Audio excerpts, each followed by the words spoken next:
everyone! Last night, I just finished Miles Morales' Spider-Man. And let me tell you, it was a trip. This took me almost 2 weeks to read. Isn't it weird that I've been reading a lot? Because I don't do that very often, but now I do, because it's summer.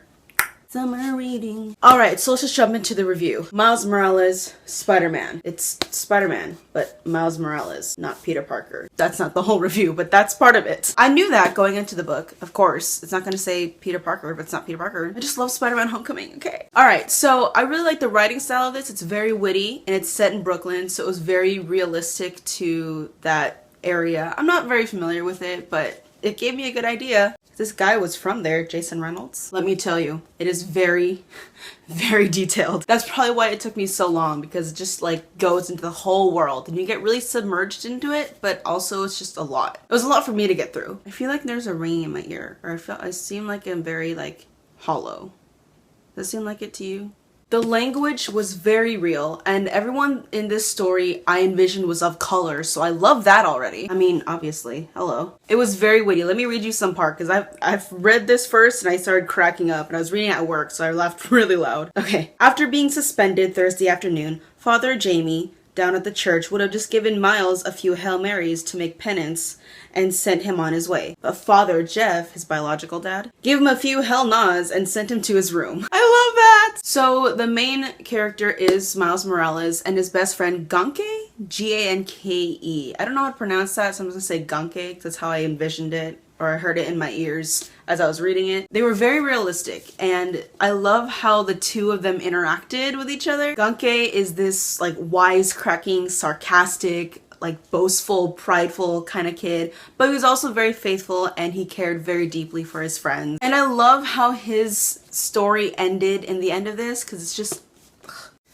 and also he's written to be Korean, so booyah. I'm gonna put it down before I smack myself with it. Okay, I don't know much about Miles Morales just because I never got into like his story in the comics, and I don't know much about him really, but I do know a bit about Peter Parker, and that's like another version of Peter, and it's really cool because it's still the same Spider-Man. It's just a different person, and it's really, really cool to see that. Just like Peter, Miles is very smart, like really smart. He attends the Brooklyn Vision Academy. He's very respectful and he's very obedient to his parents, and he's also very awkward. Yeah, so like Peter, he wants a brighter future for himself, but he's also dealing with family pressure, financial issues, and girls. That's how every high school kid lives, you know what I mean? I'm gonna read another excerpt because I actually took notes this time.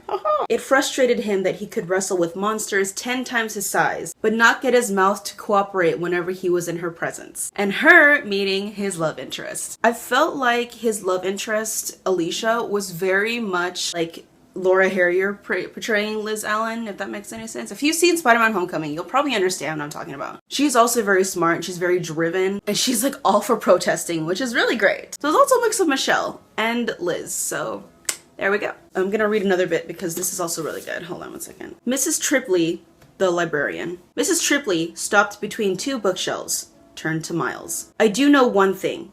It used to be said that spiders could connect the past with the future.